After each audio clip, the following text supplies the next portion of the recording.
In the case of work as a carer for seniors, we can look at thresholds related to the work performed in two aspects.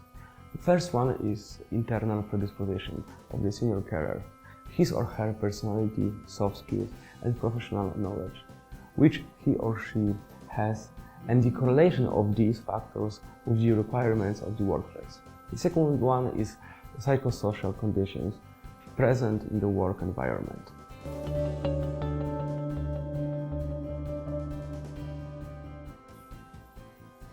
Stress load at work as a carer may arise as a result of mismatching individual characteristics of the caregiver to the type of the work performed.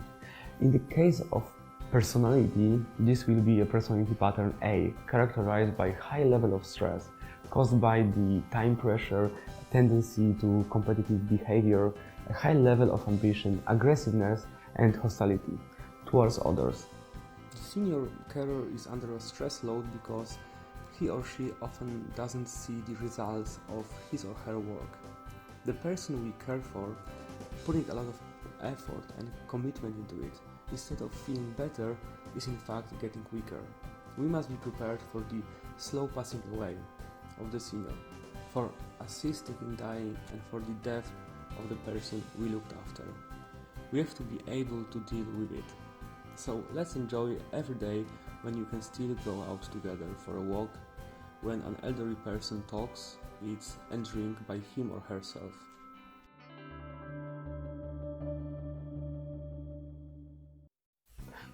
The emergence of threat to the psychosocial level is a reflection of working conditions of the senior carer, which require from him or her creativity, availability, flexibility, flexible working hours, increased concentration to perform many tasks in a short period of time.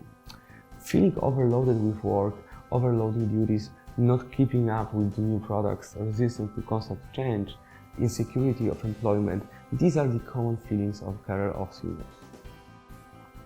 The psychosocial factors affecting the stress load at work of a senior carer include quantitative overload, when there is too much work, significant physical exertion, unexpected tasks, work in a hurry, work under pressure, constant availability. Qualitative overload, when work is too difficult, lack of preparation for the implementation of entrusted duties, a responsibility for others, financial liability, moral dilemmas, the need to choose the lesser evil, making decisions at risk of serious consequences for the senior, the need for constant vigilance. The third one is qualitative or underload, when work is repetitive or too easy, performing simple repetitive activities, work below the qualifications. The fourth one, lack of control over work, when there is no impact on the work performed, low level of sense of control over the work performed, lack of participation or little participation in making decisions, inability to decide on the manner and pace of work, performing duties in unchanging working schedule, no possibility to leave workplace in case of emergency, improper communication flow. The fifth one, unclear scope of duties. If it is not known what are the actual responsibilities, ignorance of the scope of activities, scope of responsibilities overlapping with others, lack of knowledge about how to perform work. The sixth one is the role conflict. And when work does not allow to perform other duties or fulfill other needs, inconsistent, conflicting requirements of superiors, conflicting expectations on the part of superior and client, making continuous compromises, the impact of work on family life, meaning the need for constant availability, low prestige of the type of work or profession in society, lack of development and promotion opportunities, work below aspirations.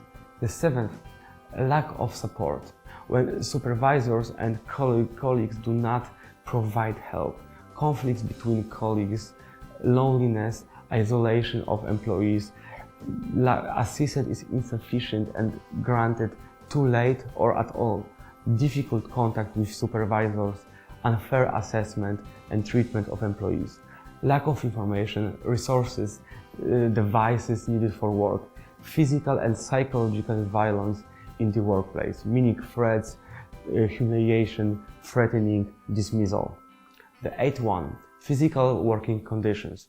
When it is dangerous at work, work in noise, work at too high temperatures, sensation of unpleasant smell. Each senior carer should prepare an individual list of stressful situations that are difficult for him or her and require prevention.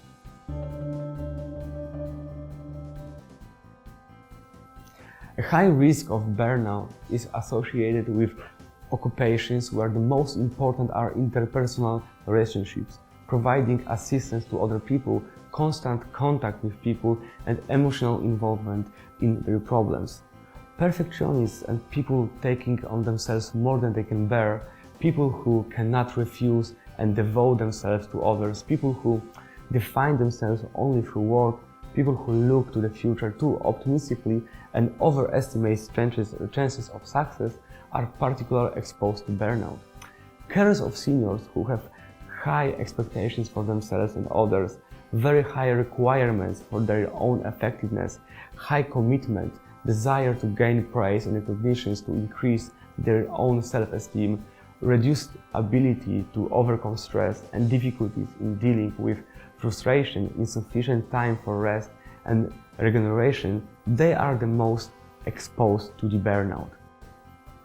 Burnout in the working environment of senior carers is also caused by the lack of explicit work goals and the ability to identify with it.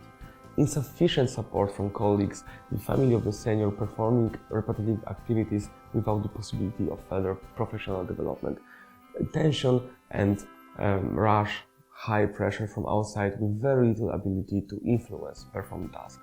Social skills of carers of seniors have an impact on burnout syndrome. Those who have higher social competencies are less emotionally exhausted. They manage stress better.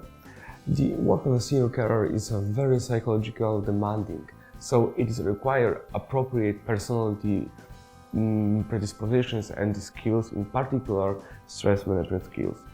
Let's follow to the next video. We'll talk about methods of coping with stress.